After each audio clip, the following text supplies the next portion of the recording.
the Dogs Podcast with your hosts, Blake Reneker, Justin Charles, and Josh All. Hey, what's up, Browns fans? Welcome back to another therapy session, the Dogs Podcast. A little bit different than what we said was going to happen last week. We said no live episode this week. I was going to be on vacation. Blake is actually out in Vegas, so that's why we got Darth Vader filling in over here at Blake's spot. But I got a sick kid, so vacation got canceled at the last minute and decided, you know what? What's better to do on this wasted vacation, rainy, shitty day here in Ohio?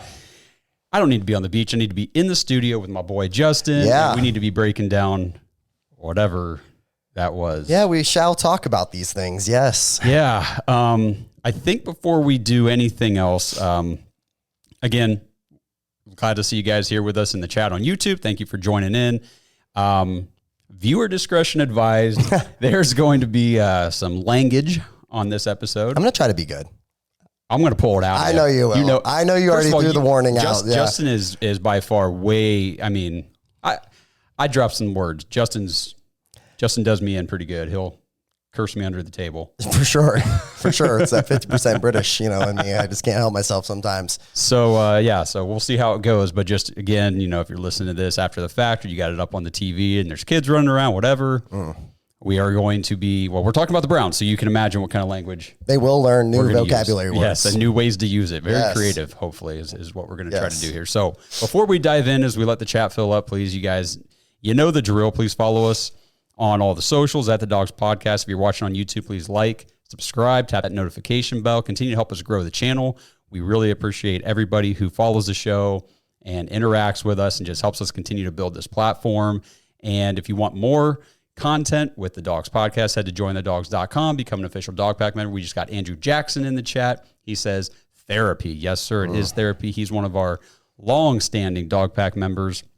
And we do Dog Pack Discord shows every week to preview, the upcoming matchup. If you guys have been tuning in, you've heard those and seen those. So we do it with the private Discord, and there's a ton of fun. That is the therapy session during the game. We were in there all day yesterday, and everybody's just commiserating together. So make sure you guys tune into that. So head to jointhedogs.com, become an official Dog Pack member. Andrew says Blake looks slim and black. Really does. He does. Darth Vader over here looking pretty good. You got any words for us, Darth? I could slide over there and hit one of those buttons. Hit one of those buttons. I'm sure it would be. Okay, so I hope you guys can just bear with me a little bit. I'm like running controls, hosting show, so trying to do it all, but it's all good. I do have one. We got a couple voicemails we'll play. I think the very first thing I'm going to do is I want to play this because I think it's necessary. Okay.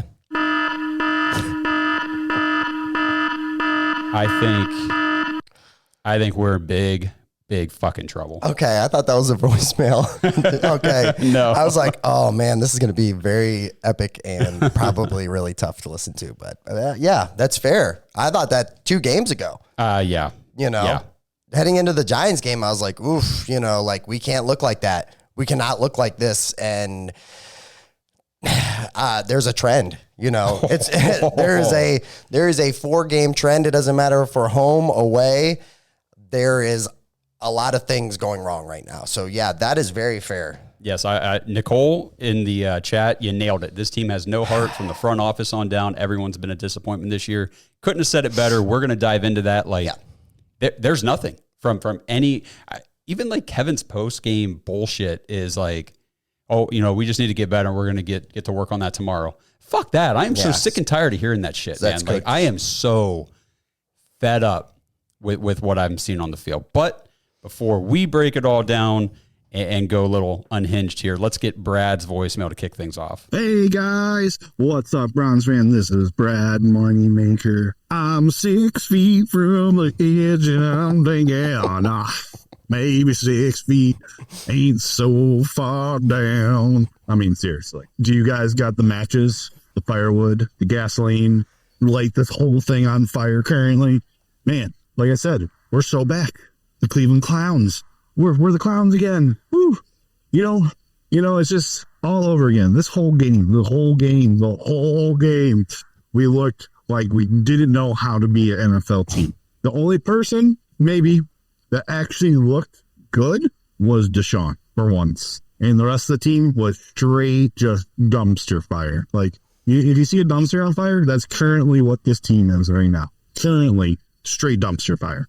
I don't know what else to say. Team sucks. Woo, ready for Suckfest 2024-25. Woohoo! Let's go, guys. Woof, woof, ruff, ruff. That sounds like a concert or something. Suckfest 24-25. That's good.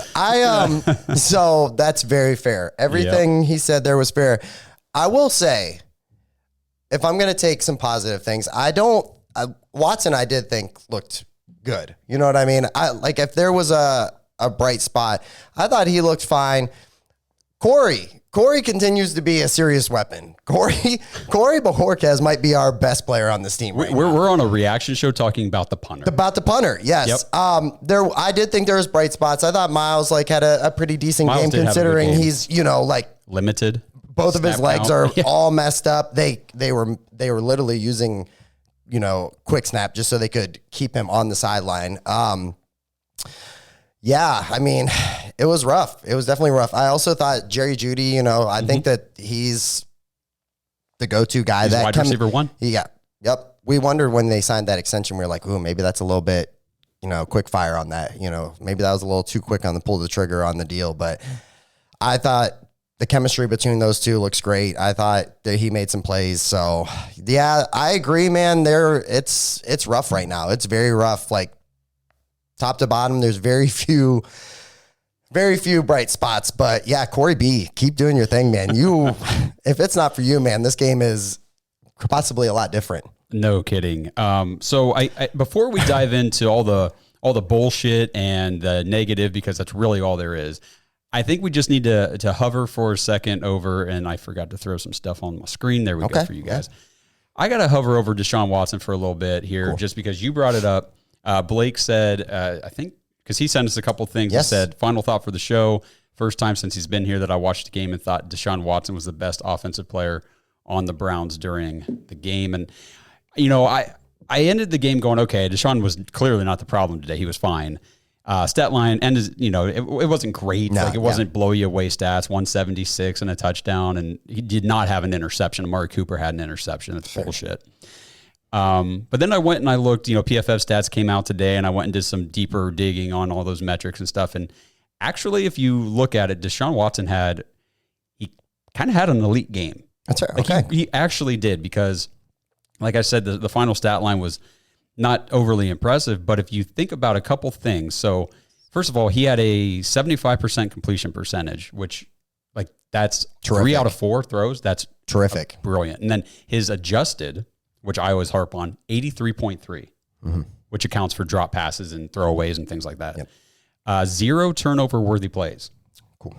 0 turnovers. Like I said, the interception was on Amari Cooper. He had an 82-yard touchdown pass that was called back on a bullshit penalty, which we'll get into.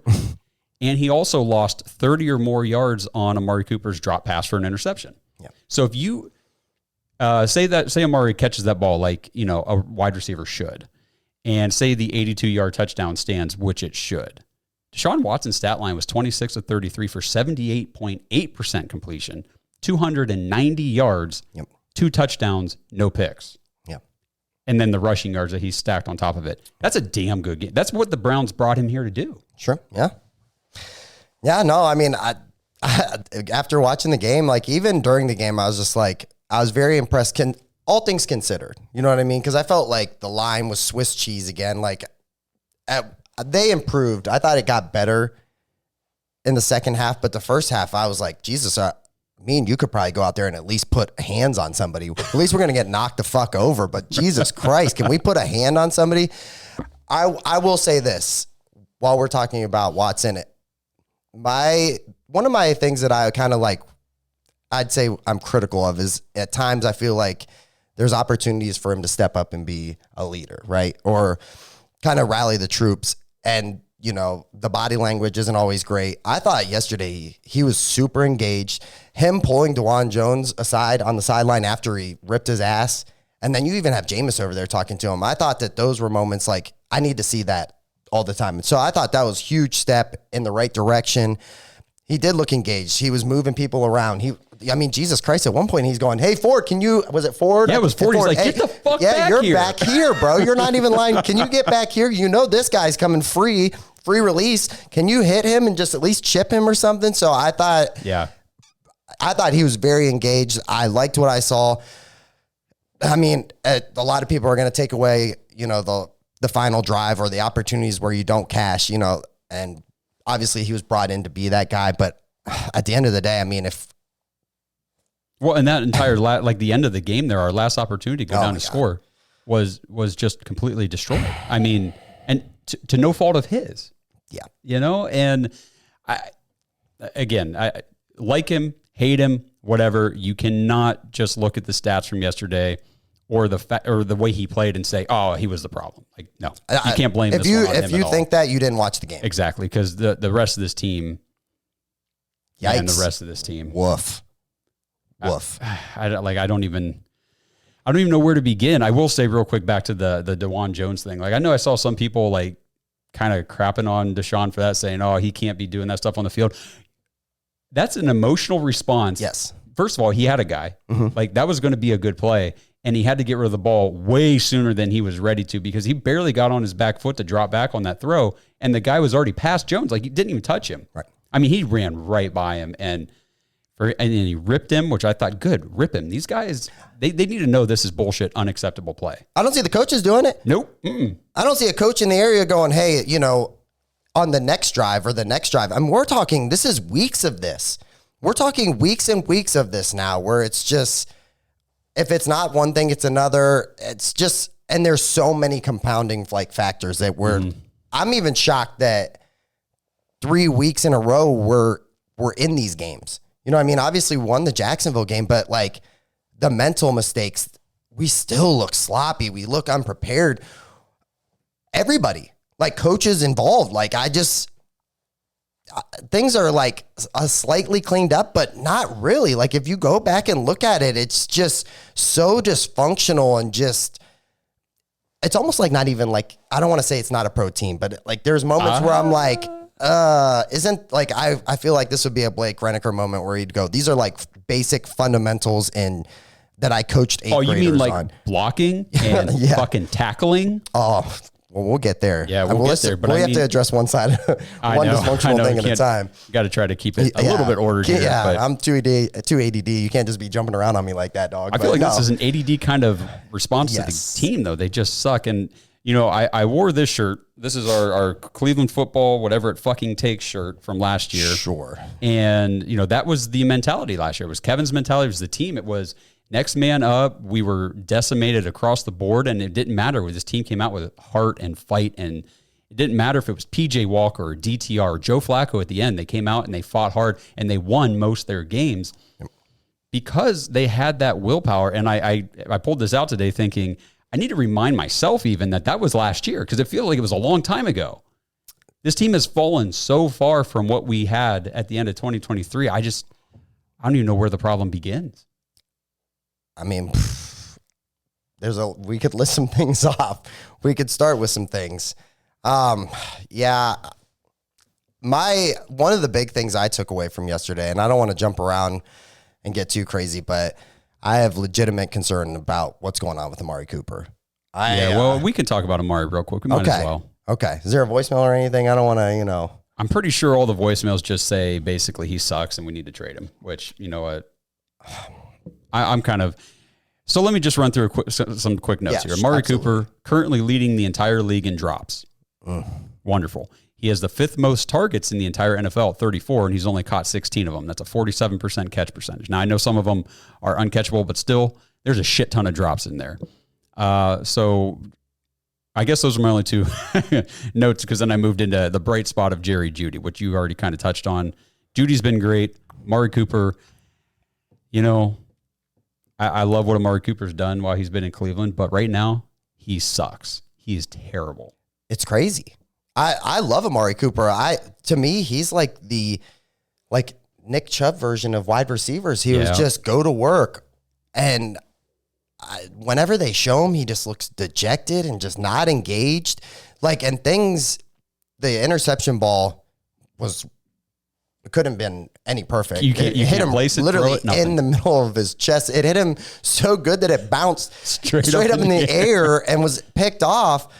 I'm not sure what's going on. And I think that they need to sit down with him and say, hey, what is going on? Is if it's, old time catching up, that's fine. But like, he was a sure-handed receiver, one of the best. He's an elite route runner, and it's just... I don't get it. See, I don't buy the age thing. Because 30, and my thing, the age of players at certain positions, 30 is not that old for a wide receiver. Like 30 is, I would say 30 is the back end of prime. Right, you're at the... But it's still in that window. I think that window is kind of like 25, 26 to 30. Whenever you are like, if you're an elite receiver or a top-end receiver, like that's whenever you are prime. And I think he's on the back end, but you still see these guys, Mike Evans, 31, these guys at 31, 32 are still able to produce. And I just don't buy that the age thing is already catching up with him. He just looks completely, I've seen a lot of people post it, and I didn't want to believe it at first, but he seems checked out. Yeah, it's fair. He just does not, like you said, not engaged. Like he doesn't give a shit. And if you don't give a shit, then fucking go. Right. I think I said that, and I don't know if it was in a text thread or in Discord, but, I think they need to sit him down. And I'd love to have him on this team. You know what I mean? Yes. Like, he's one of my favorite Browns players, right? For the last few years, my nephew, multiple people in my family, like kid-wise, that's their guy. Yes. You ask him, hey, who's your favorite football player on the Browns? Amari Cooper. Well, your daughter calls him what? Marty? That's Marty my nephew. Cooper? Marty Cooper. Marty Cooper. Marty Cooper all day. And then, they obviously, that's their guy. But it's just, it's so... I don't even think it's like frustrating for me. I think it's just more like, I don't even want to say disappointing. It's just kind of like, man, what is the deal? Because if you don't want to be here, that's fine. But my goodness, then call up Kansas City. That's the one I've been seeing going around. And call up, hey, they just lost their wide receiver one. If you don't want to be here, I mean, at this point, I don't want to just throw in the towel in the season. I'm never going to be that guy. Right. But at some point, if this doesn't improve and we're sitting at 1-7 or, something like that, maybe we see what we can get for a guy that's on an expiring contract. You know what I mean? They have to at least have that honest conversation because it's so up and down on a week-to-week basis. I mean, he had a nice game last week. It felt like, okay, hey, whatever was going on, he put it behind him. Here we go. Let's move forward on the season. And then it's just, what was it, 4 catches, 35 yards? Yeah, I think so. 4 on 8 targets. Big news, Dog Pack. We are thrilled to announce we have a partnership now with BetStamp and Sign Up Expert, opening up an incredible opportunity for you to join some of our favorite sports books and get the best odds and new user offers this NFL season. Head over to our dedicated page at signupexpert.com/dogs, DAWGS, to explore a whole selection of sports books tailored to your region, each with unique offerings for you. If you guys are ready to take your sports betting to the next level this NFL season, head over to signupexpert.com/dogs, DAWGS, and check out the new user offers and the best odds on all the sports books. That's signupexpert.com/dogs. So I did hear a stat earlier, and I think it was something like $1.2 million of his entire $25 million or whatever is the only piece that's like not guaranteed or something like that. So the Browns have already paid for him. So trading him, like, he is now an extremely attractive trade option for other teams because they're like, well, fuck, we don't have to pay the guy. Right. He's already paid. So we just get draft capital out of it.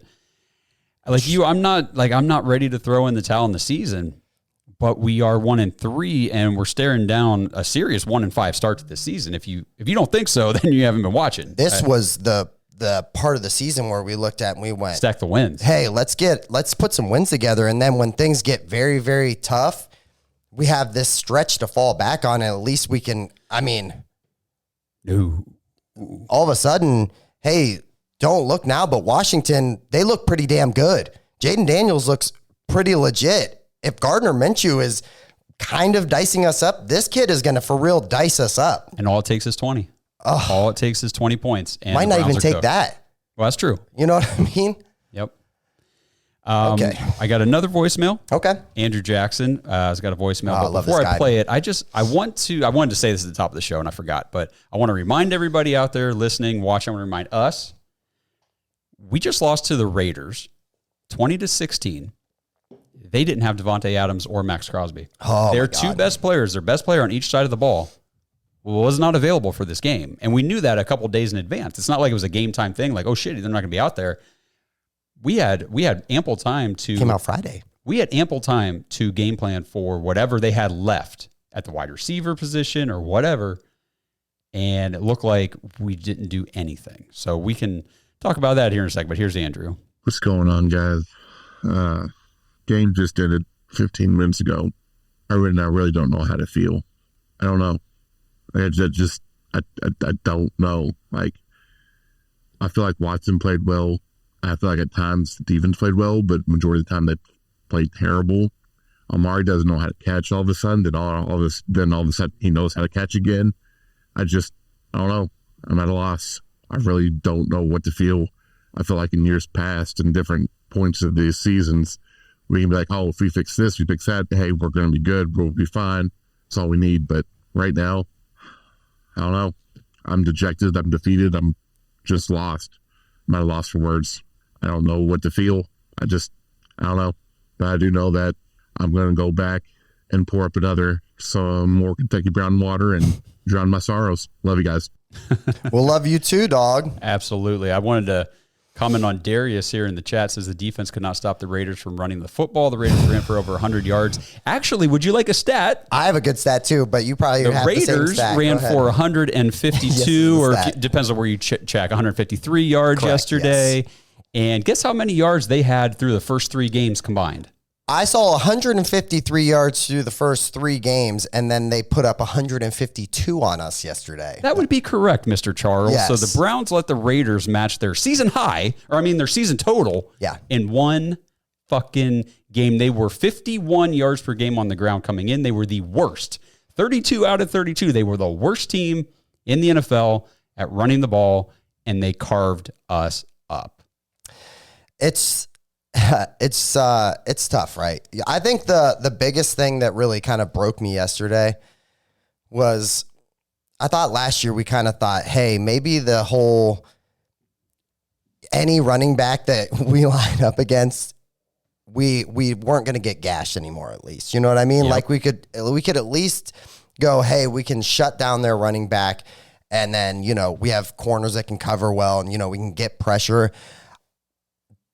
On defense, other than Miles yesterday, any pressure at all? I have to go back and watch. Like we'll go back and look at stuff because right now there's no all 22 out and stuff like that. But do you have pressure numbers? I'd love to hear that. I do. Let me see. It was kind of in correlation with what the Raiders did. So the Raiders brought pressure on 27 plays. Okay. Our offensive line allowed 16 pressures on those 27 times that they brought it. 10 hurries, 4 quarterback hits, and 2 sacks. The sacks were on Zinter and Fat Thanos.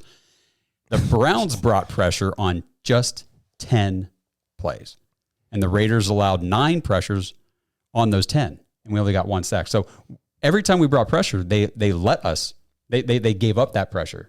And I don't understand why we only did it 10 times. Myles Garrett had 5 of them. Yeah. He had half of our pressures. I thought Myles had a nice game. He did. I will say this. Minshew is very good at getting the ball out quickly.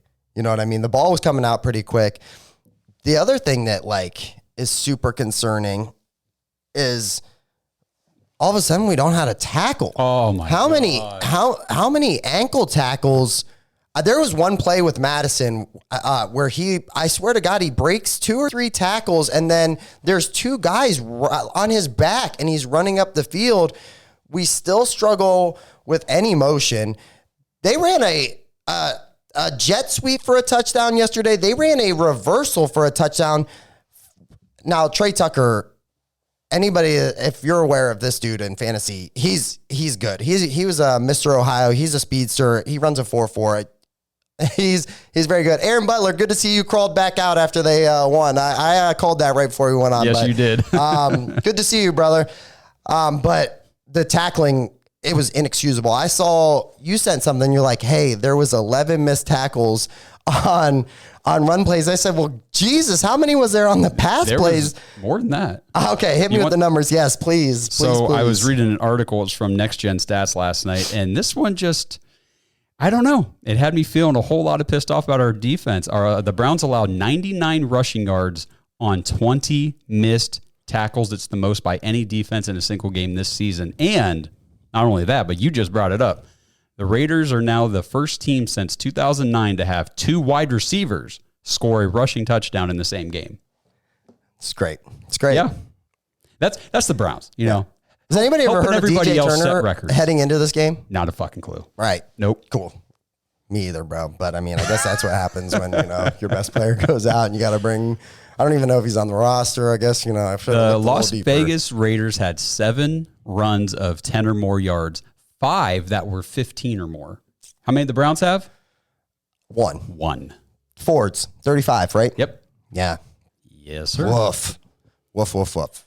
Another thing on defense that makes me very concerned, and he's a guy I like a lot. I think he has a lot of upside, but He sucks right now. what is Emerson doing? It's the second time he's been the worst graded player on defense. I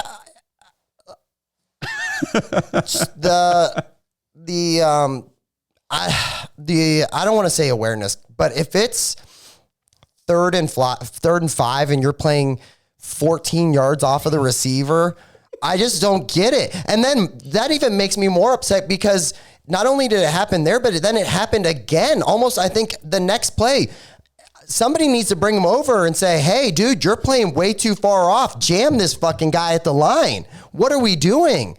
I just, I don't know. So like I said, Emerson, it's like you're not wrong. Emerson, he was the worst graded corner. Again, 34.6 grade, pathetic.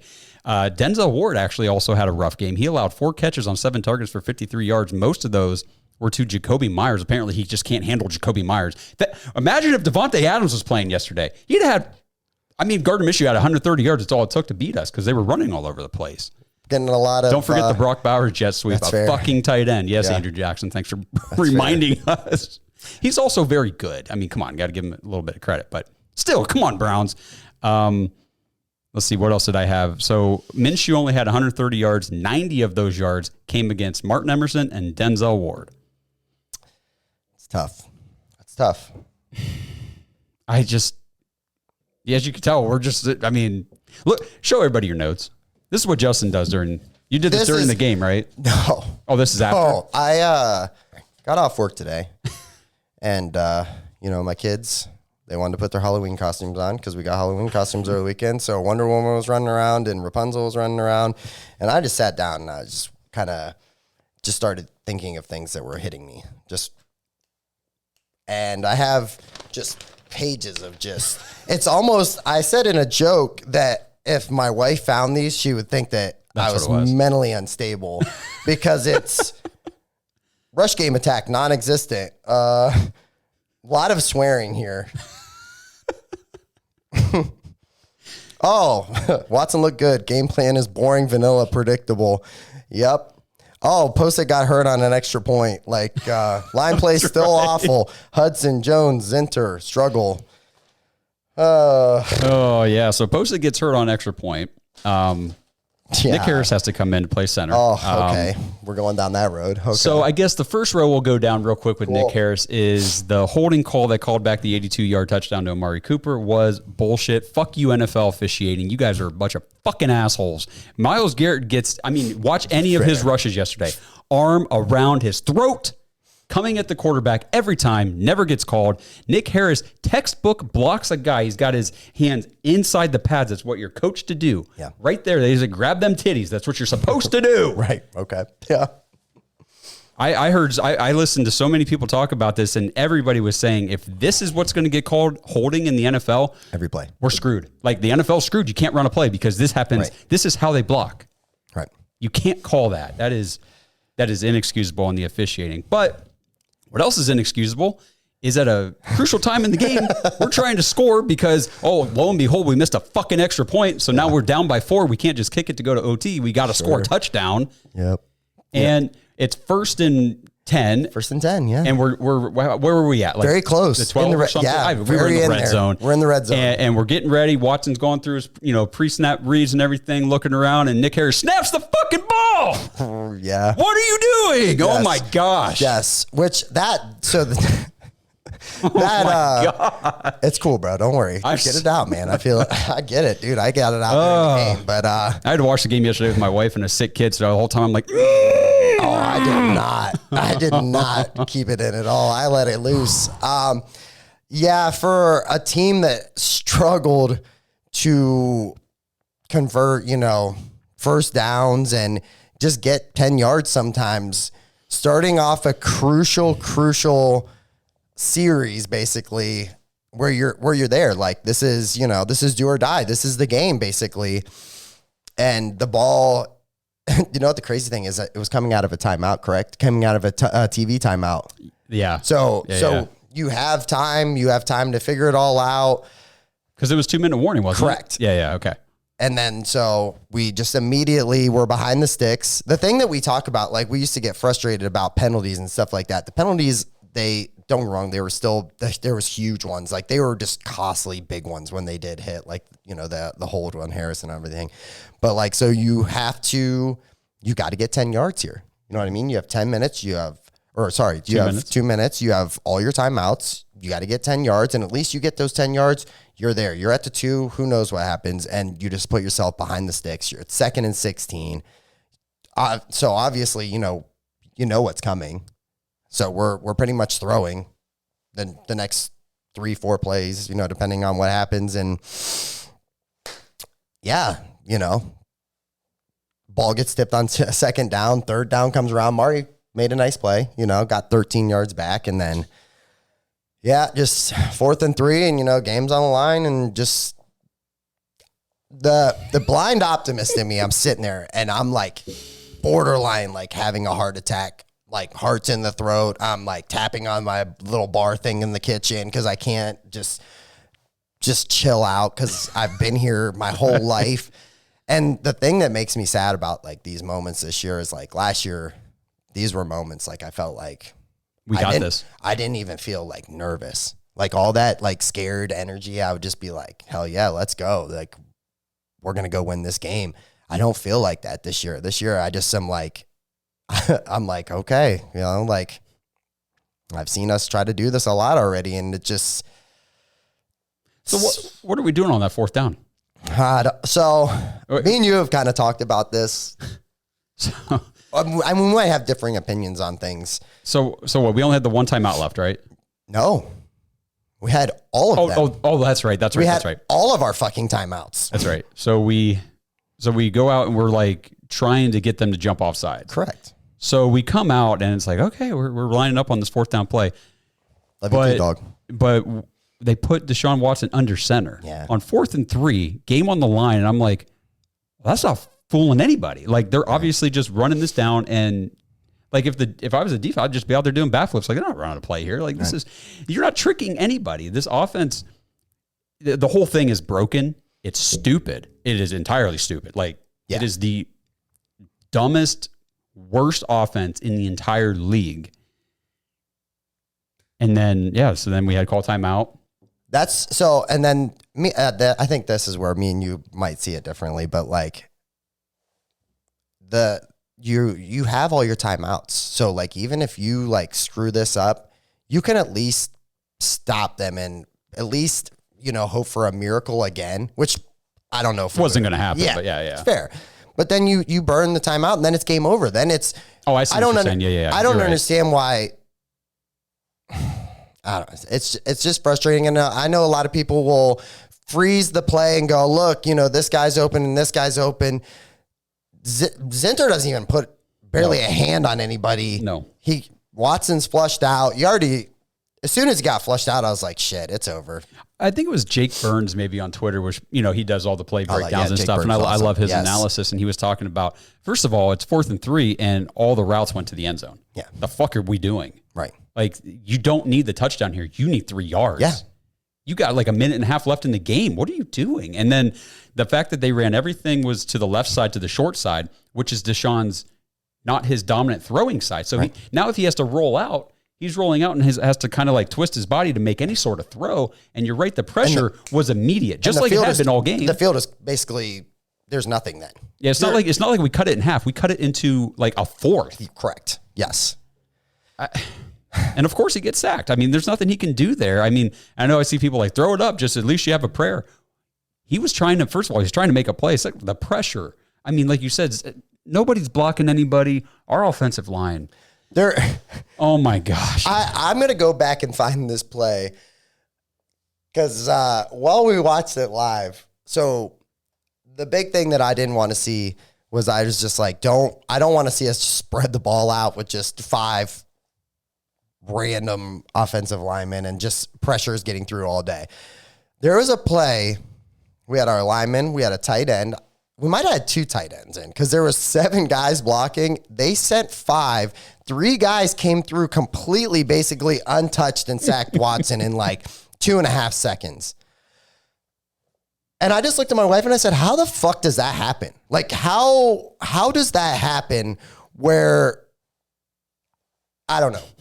To me, I'm just, and like, that's another thing. I'm just a fan. I'm not I'm not an X's and O's guys. I don't sit and I'm not trying to be the play caller for the Browns. But when I see something like that, I go, there has to be like, we can't chip. We can't do anything. I mean, and I will say this. If we can get David Njoku back on the field, at least I'm very, very certain that man can block. You know what I mean? Then we don't get him as a weapon. As a weapon. That's fair. That's completely fair. But we do need him to block. Yes.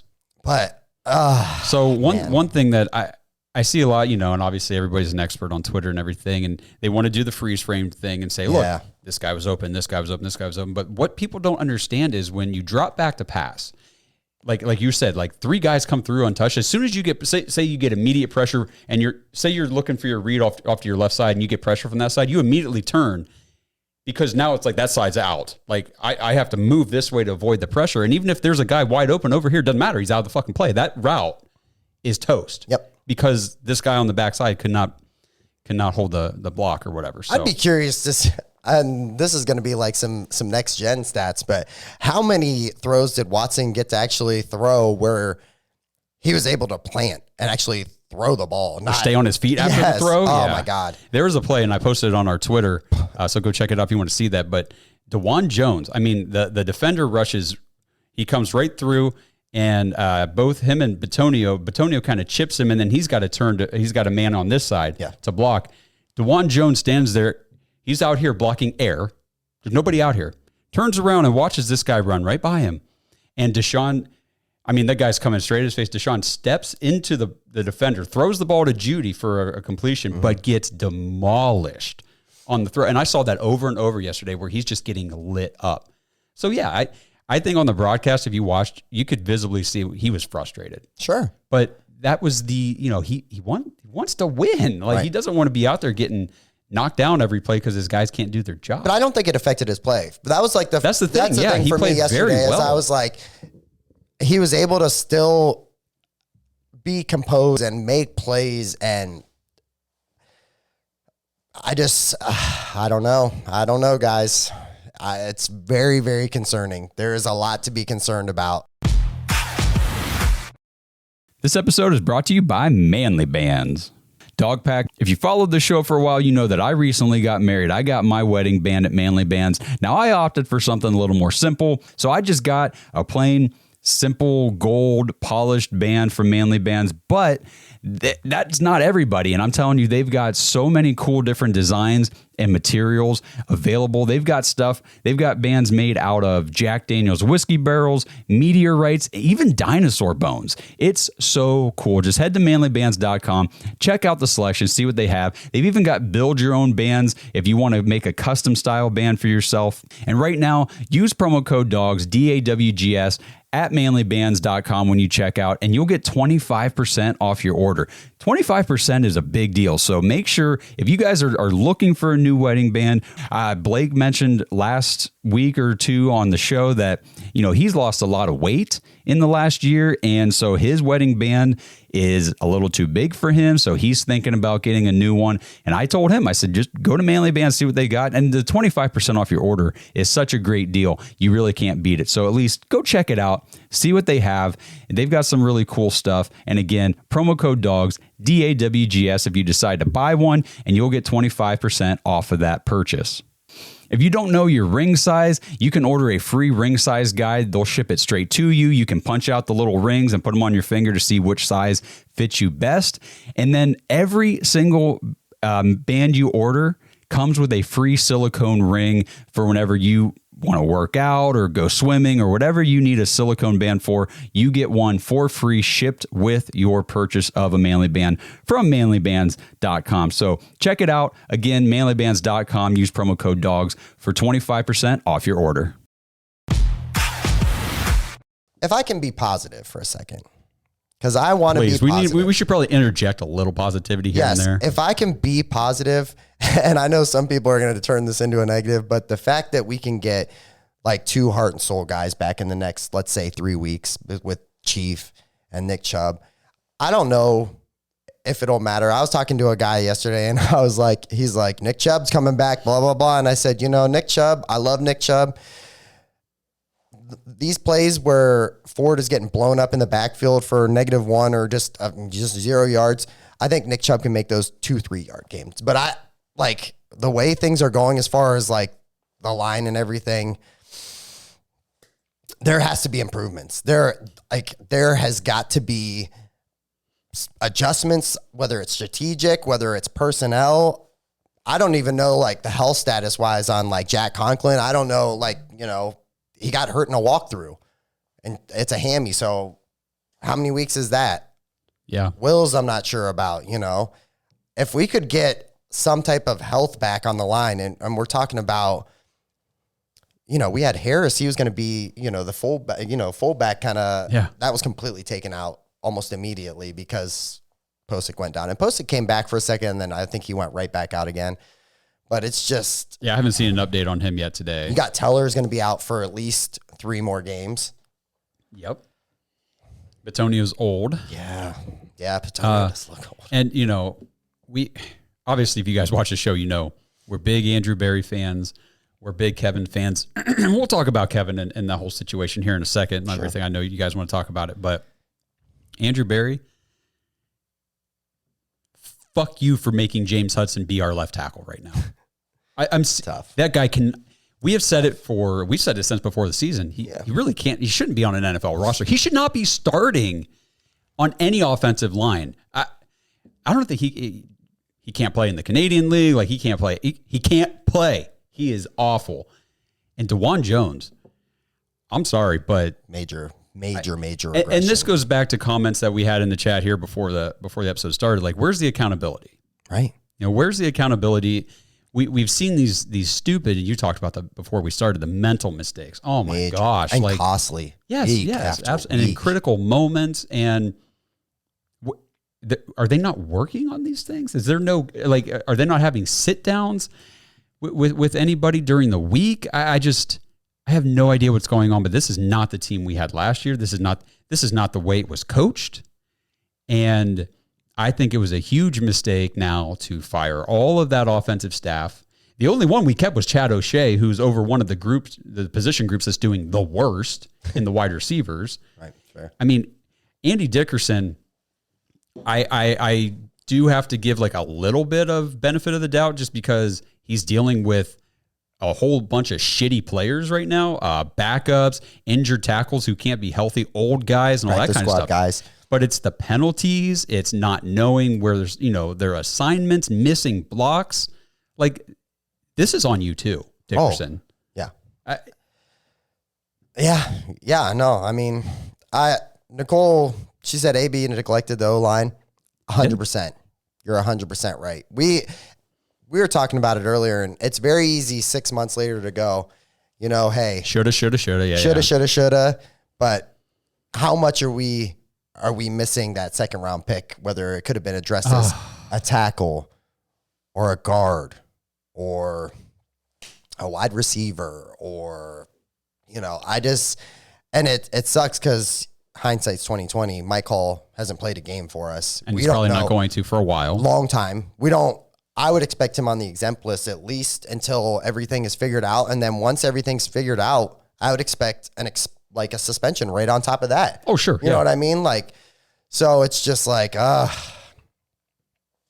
it's just very tough. Some of the, in defense of the line and stuff, they were calling up guys off the practice squad. I was talking to a buddy and I just said, I've never heard of these guys. Obviously we know Fady and stuff like that, but they named a guy and I was just I have never heard of this dude in my life. Mm-hmm. Yep. Didn't even know he was on our practice squad,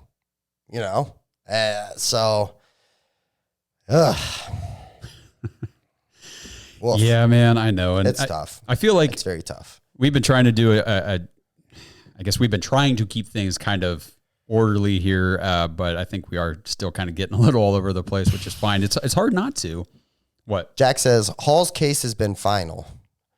So yeah, it was a reduced misdemeanor charge or whatever. Okay, yeah. He pleaded no contest or whatever. But that's not good for.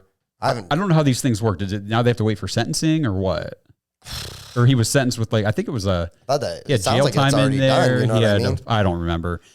You guys drop it in the chat if you know the truth of that. But let's play Devontae's voicemail real quick. This is Devontae. The Browns just lost to literally one of the worst teams in the NFL. They got carved up by Gardner Minshew. The week before it was Daniel Jones. I can go out there and put 200 on these guys. This is ridiculous. Jim Schwartz, you're fired. The defensive line coach, you're fired. The linebacker coach, you're fired.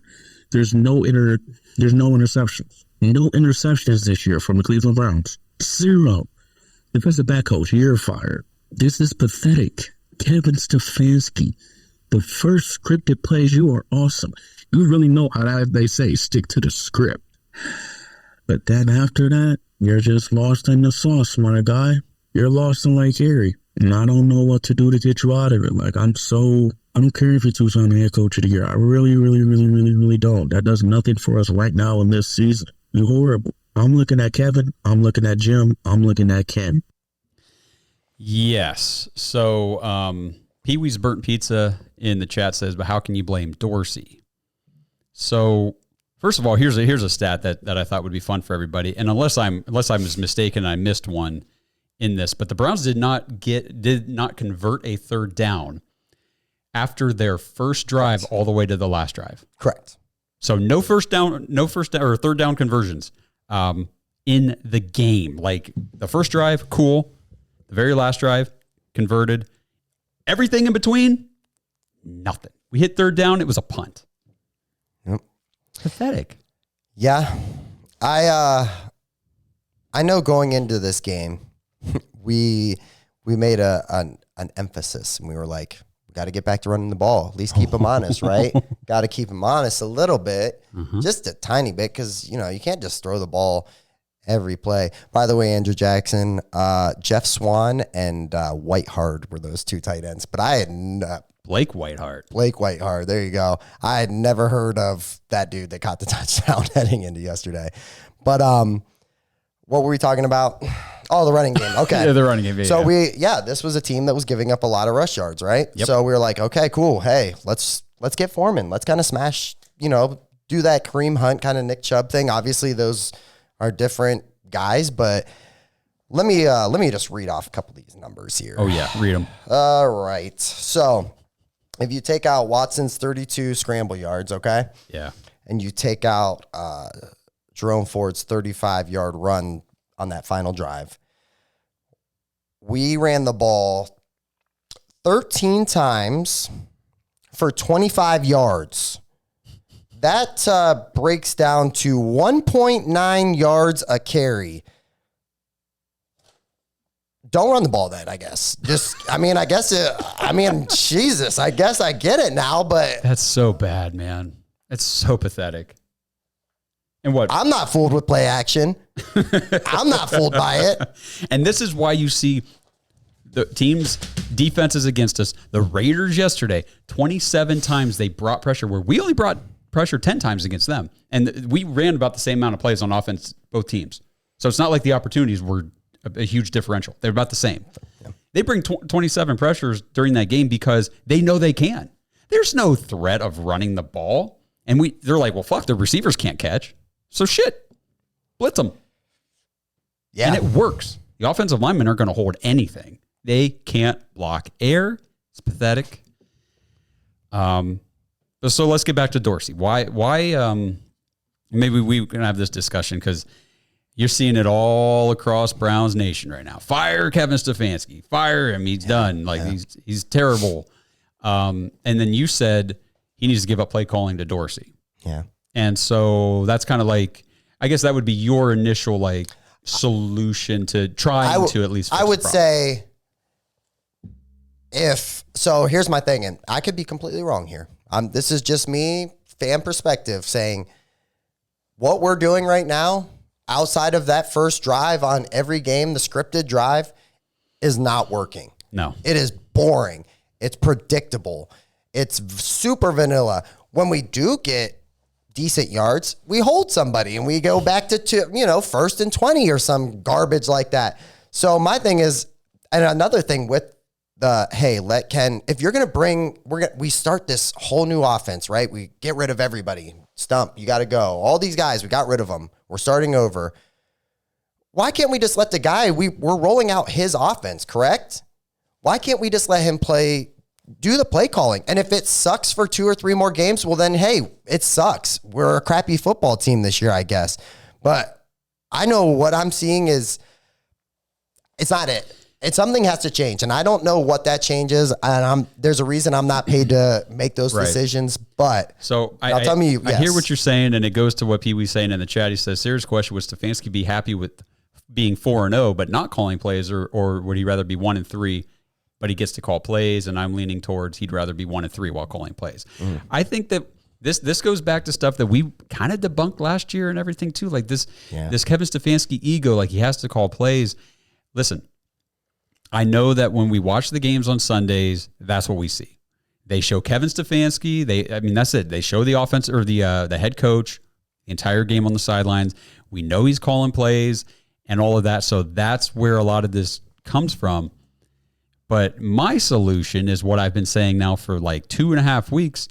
We've got to get rid of Ken Dorsey. I know you're saying, well, give him the play calls and let him go about that. My solution is just get rid of it. Just martyr him. Just get rid of it. Because first of all, Kevin's not giving a play calling. I don't think. I don't think so either. Second, it's not so much the play calling, it's the offense that's being called. And I think what we don't see is that, this team, this offensive staff, Ken Dorsey is heavily involved in the scheming, the preparation, the scouting, the design, the game planning all week long. And that game plan and the scheming and everything that he's doing all week, he's working on it all week. He's just calling the plays on Sunday, but it is, as far as we know, Ken Dorsey's offense, and it is ass trash. It's terrible. It is bad. It's liquid diarrhea, and we need to get it out of here because we saw Kevin Stefanski call plays last year, okay? Yeah.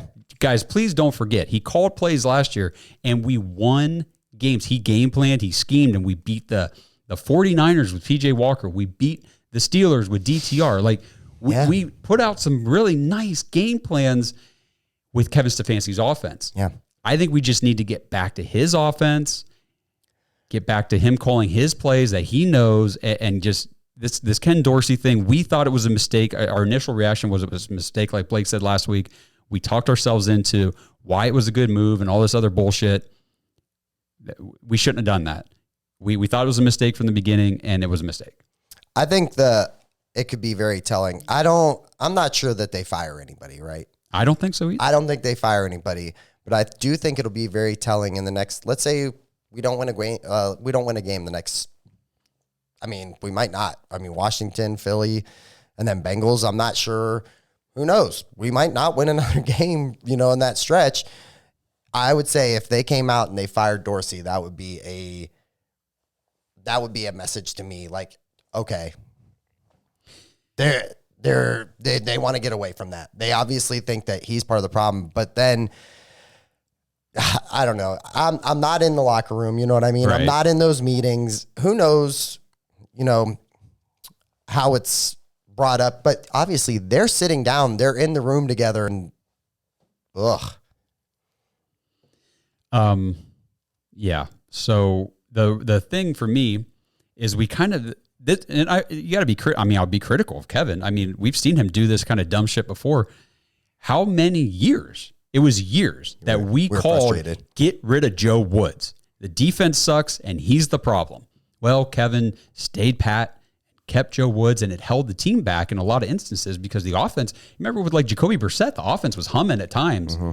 And then we go and we play the practice squad guy from the Falcons, and he runs all over us. Mike Glennon. Oh, okay. Well, the running back. I don't remember who it was. It doesn't matter. It doesn't matter who it was because he's not even probably playing anymore. So I feel like the longer he keeps Dorsey here, just expect the same. Just expect that if they're not making any changes, it's going to be the same thing every week. So far it has been, and I don't see any reason why it's going to change.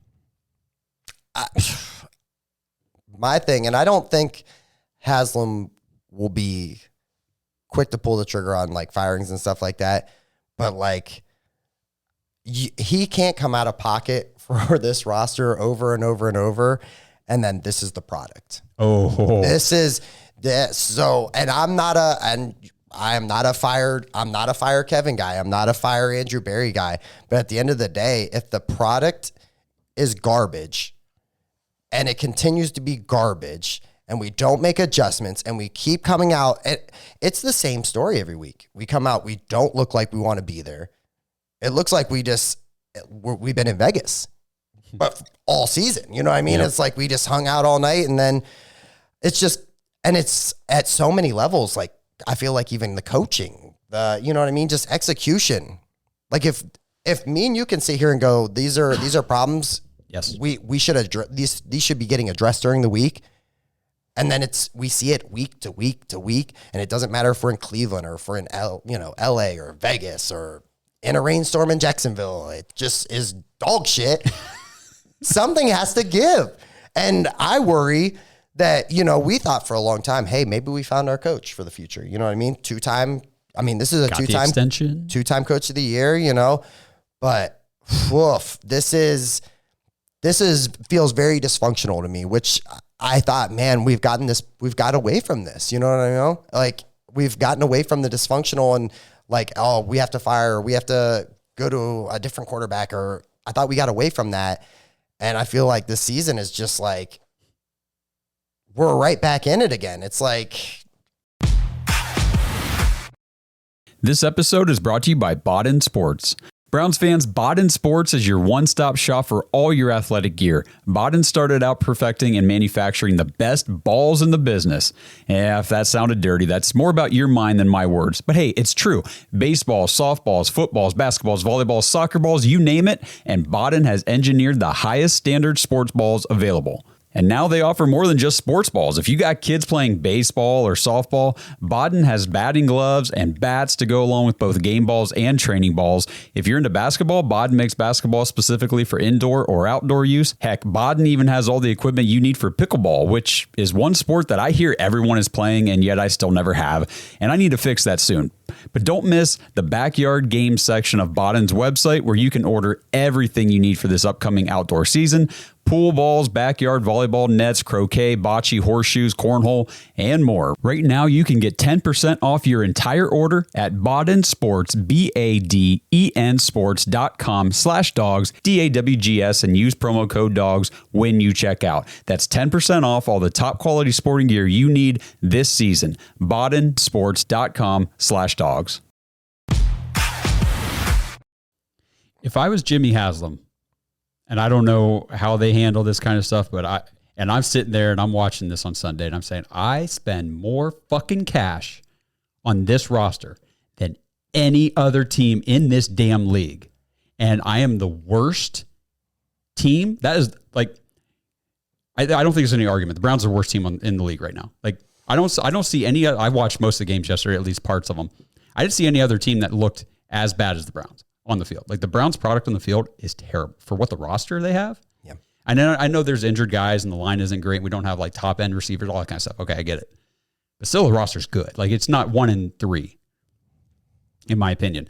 So if I'm Jimmy Haslam, I've got Andrew Berry and I've got Kevin Stefanski in my office. I'd be immediately after the game, 8 a.m. I want you guys.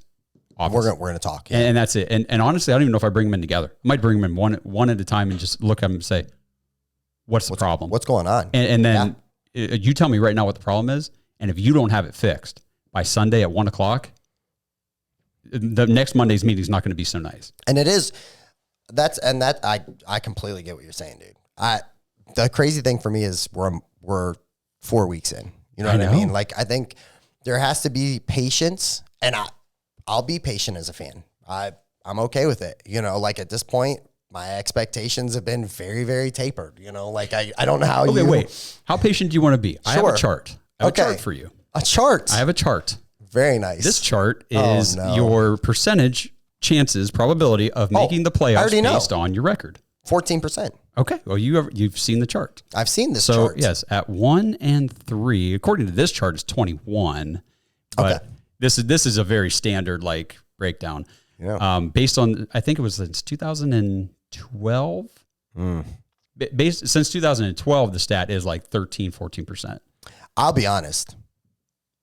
We can't talk about playoffs. No, we cannot. No, that's why I'm saying the patience thing for me is like especially if I'm like ownership, I'm not patient. Like your playoff probability for this team, which was expected to make the playoffs, right? It's not like it just gets lower each week. It's not like it's even just cut in half. Like it is dramatically lowered every time you go out there and drop a shit egg like that. Yep. I mean, there's 6 teams that don't make the playoffs year to year. You know what I mean? Yeah. They made it the year before. My thing is, I think that we have to stop talking about playoffs and expectations. I think that this team needs to just get back to like just one game at a time and not drink their own Kool-Aids and read their paper clippings and stuff like that. I think that it just needs to get back to business. If we're not fundamentally sound, go back to being fundamentally sound. You know what I mean? If we can't tackle, we're tackling all damn day. That's what we're doing. We're tackling and we're tackling.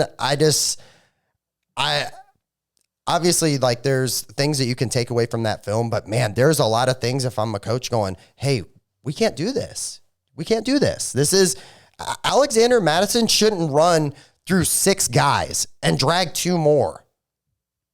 I'm with you. I see way too many shoulder tackles. At what level of football from Pee Wee all the way to the pros do they quit teaching you to hit and wrap? Yep. It blows my mind. And I understand the speed of the game is very fast. It's very fast.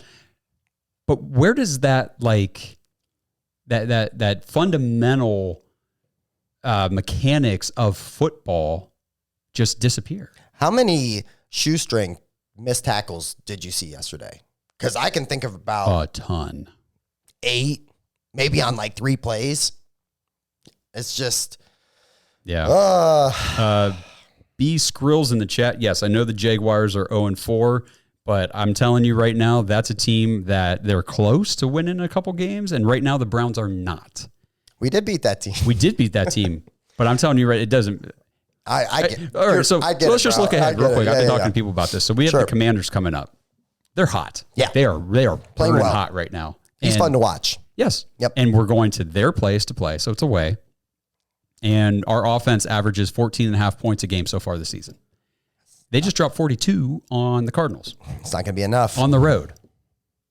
I don't think we beat the Commanders. And then the Philadelphia Eagles come up after that off of their bye week, and they will probably have A.J. Brown and Devontae Smith back. I would think so. I'm sorry.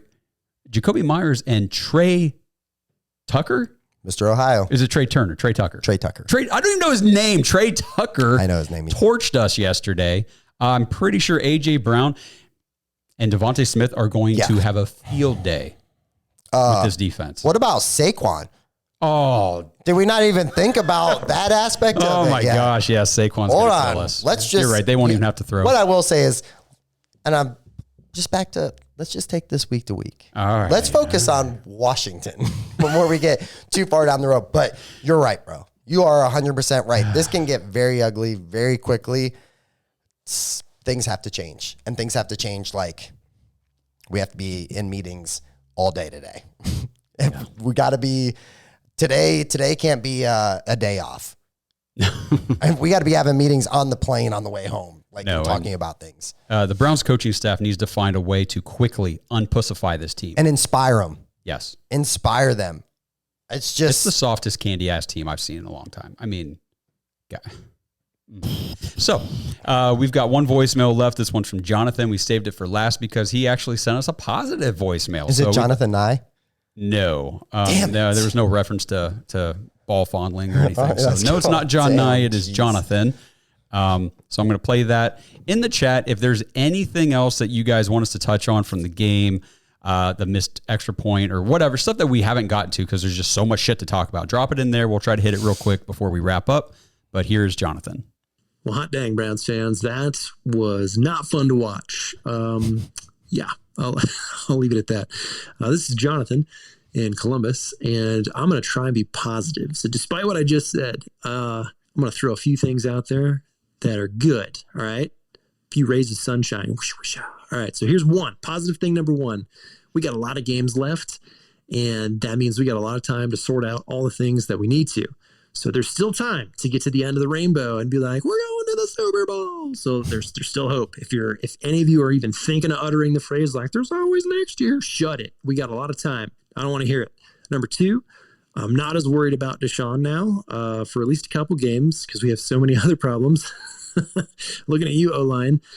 Three, you know what? We got this show, and I appreciate you guys. I'm sure as everyone else is. We appreciate you doing the podcast, and so we're all listening because we like what you're doing. We appreciate it, and now I'm out of positivity. So what else do you guys got? What can we be hopeful about for the remaining season? Go Browns! Me and Jonathan might be like long lost friends. Yeah. I like that. Soul brothers. So shout out to Lee Shelko from Hawaii. I love having you in here, Lee. He says, aloha, dogs. Do you think Deshaun Watson has lost the locker room? I'm going to go back to what I harped on earlier. I think Ken Dorsey's lost this locker room, or at least on the offensive side of the ball, because I'm telling you right now, we saw it week one. We saw it up there in Cleveland against Dallas. I mean, Amari Cooper's rolling his eyes in the huddle. Like, fuck, are you serious? This play's not going to work. Yeah. And then now you're like yesterday, I saw Deshaun Watson walk into the huddle multiple times yesterday on the broadcast, just like, head back, eyes rolled, like, are you fucking kidding me? And I don't think it is player to player necessarily. I don't think these guys are, it's not like he's lost the locker room. It's not like they don't believe in him or whatever. Like, you saw him go right over to DeJuan Jones after he ripped his ass. You talked about this. Got his arms around him, patting him on the chest pad, talking in his ear, like just, bringing him back up like, hey man, look, I know I ripped your ass, but you got to do this. You got to do this. We got need this. You. Yeah. And I know you can do it. You did it. I don't know what he's saying to him, but you see that leadership. So this kind of like these guys know when they suck ass, and DeJuan Jones knows he's not playing well, and Deshaun's over there getting him going. I think that it's the whole game plan. Like we saw it with the defense back when Joe Woods was here.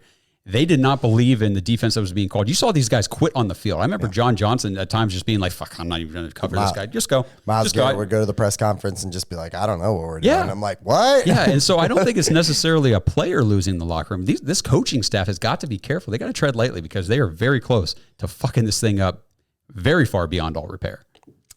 Yeah, it kind of already is. Yeah. No, I mean... that's very fair. It's rough. Devontae, is it time to see more of Tillman and Thrash? If they decide to trade Amari, which at this point I saw somebody posted that question on Twitter, and somebody responded with Amari's Instagram thing and said, "Law, I wouldn't mind at all." I thought that was cool. That was pretty funny. I see a lot of people are still okay. Pee Wee, thank you. Watson stats would have been 297 and 2 touchdowns, no picks. Absolutely. We talked about that at the beginning of the show. Anybody who's still in the chat talking about Deshaun Watson not being able to play well or what, you guys didn't watch the game yesterday. That's fair. He was the only one who came prepared yesterday. Looked like he was ready to win that game. Offensively, yeah. Yeah, offensively. On defense, I don't know. Miles. Yeah. I mean, JOK, look. JOK, I think he still missed a tackle at one point. Like, he's like, dude, I don't know. I'm sick of it. I'm just so... Corey B. We got Corey. We are back on the hype up the punter train because the rest of this team... Get that man an award. All right. So appreciate you guys being here in the chat. I think we'll wrap it up. Is there anything less? Listen, I'm just going to keep just rooting for this team, but it's very tough. It's very, very tough. And on to Washington. There was a moment yesterday when I forget it was Alex Wright or Isaiah McGuire caused the fumble, punched that ball out, and McLeod scooped it and scored it. And I thought, wow, we're going to make a run at this. Like, we're going to do this. For as bad as we've looked and for as bad as we've played, a team that we should be well ahead of here. Yes, we're at least going to get the win, work on some things, and we get to talk about what they need to work on after a win. It's very easy. And a lot easier. Hopkins missed the extra point, and I looked at my wife. I said, "They're not going to win. Like they just lost. They just lost." And it wasn't. We talked about it. That wasn't like a complete. That's there's no one play to blame. Right. There was multiple things, multiple players, multiple things that happened.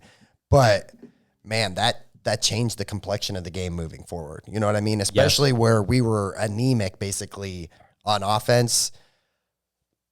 That was about as tough as it gets. Absolutely. So I guess I don't know, guys. I love you guys. We I'll love be back you guys. next week. I'm going to watch the game. We're not going to stop doing the podcast. We've done it through thick and thin already, and we're just going to keep doing that. But these therapy sessions are important, so we're glad you guys tuned in. Yeah. It's free, obviously. I might have to go get a we're not psychiatrist or something. I might have to pay somebody to. We might need to bring an actual trained person on the show. That would be sweet. That'd be Maybe so sweet, bro. That would help a lot with this part. Oh man! All right, well, guys. Just hang in there. We've got the Commanders coming up since I got the sicko at home and not going to be on vacation. So we'll do a preview show. Oh yeah, later this week probably. Get in the Discord, jointhedogs.com, jump in there, talk to us, give us your thoughts. We'll do that probably Thursday night like normal. And then, we'll watch the game on Sunday. Yeah, we'll be back live again on Monday. Oh. And until then, I guess, watch the Indians or the Guardians. Yes. Cavs basketball in 3 weeks? Yeah, it's not all bleak and, Stop. I'm just kidding. I love these. I love all Cleveland teams. No, and that's the thing. Like, we love the Browns and obviously we're just passionate. Like, we're super pissed off. I hate this. Because we just want them to win. Yeah. And we know that what they're putting on the field, it's just like with your kid. Like, that your kid can do better at something or he does something wrong. It's like, you can be better than this. And it's just so frustrating. Draw on my walls with Sharpie. Like, you're not fucking supposed to do that. You're not supposed to have a Sharpie. Where did that come from? Oh, that's my Sharpie. Dang it. This is all my fault. Comes from the top down, right? That's right. Looking at you. Look at that. Look at that. I tell you what, if there's one thing to put a little bit of faith in, Kevin Stefanski has turned around really bad situations before, but this one is going to be his most challenging situation to turn around. I will say that. Yes. Because honestly, there's a lot going on. He is on the hot seat, I think. 1-5. We go 1-6, lose and we're completely out of everything. I just don't know, man. It's the NFL. It's not for long. Things happen fast. This is the easy stretch. Yeah. This is where we are looking. And I know people said, oh, hey, this game might not be a gimme. Hey, these teams might be improved. I don't know how we go into the rest of the schedule where we have the Chiefs. We have to play the Ravens twice. We have to play the Steelers twice. We haven't played a single divisional game yet. Thank God, right? Let's get it figured out. We were supposed to be, yeah. All right. Okay. Here we go. Yep. We're regressing back down the depression and, yuck. So, Ara in the chat says Chubb is back. I guess we can mention that real quick. Yes. Practice window open. Practice window's open, and they did say that they're expecting him to practice on Wednesday. So when I originally saw this, it was that the practice window was open, and everybody's like, "Yay, he's back!" I'm like, "Calm down." It just means that he's got 3 weeks in which he can come back to practice. So I was listening to, I can't remember who it was this morning, but Grossi said he's probably going to need all 3 weeks, just to get in game I'm shape. trying to get people to understand that. This isn't like practice Wednesday, Thursday. And he's playing the Commanders. You're in, you know what I mean? Like, I think that he's going to use every bit of that 21-day window. And I'm okay with that. You know what I mean? And that's the thing. So he's got 20, and even say it's 3 weeks for him to start practicing. That's the window. So, he could start practicing in 3 weeks, not this week. Right. I did see that. I'm pretty sure the quote Kevin said was he expects Chubb, or they expect Chubb, to be at practice on Wednesday. Yep. So once he does start practicing, so the second he actually participates in a practice, now that 3-week practice window is gone. Now it's 5-week window for the team to actually activate him to the active roster. So there's an 8-week stretch here that it could play out. If he starts practicing on Wednesday, it turns into a 5-week. I expect it to take the full amount of whatever that situation is, either 8 or 5. So I'm with you. I'm with Grossi on that. Like, it's not going to be. He's not going to be out there against Washington. No, and when he does come, I mean, I love him. I just want people to temper their expectations. Like it's going to be split. I don't think he even gets 50% of the workload. I think it's going to be more like 30, at least for the first handful of games. And if this offensive line, I mean, come on, what do we really expect him to be able to come back and do? Very positive show today. Very, very positive. I know. Well, I love you guys, and I look forward to talking to you real soon on Thursday about what we can do to win this Washington Commanders game. Absolutely. Yep. So if you're in the Dog Pack, we will be live with you guys in Discord Thursday night, and then if you're not in there, obviously the preview episode will come out on Friday. I'm sure it will also be full of positivity and nothing negative. So stay tuned. Sure. Stay tuned for that, and until we see you guys next. Go Browns! Thanks for listening to another episode of the Dogs Podcast. Make sure you subscribe on YouTube and follow us on Twitter at the Dogs Podcast. Get your thoughts on the show at thedogspodcast.com.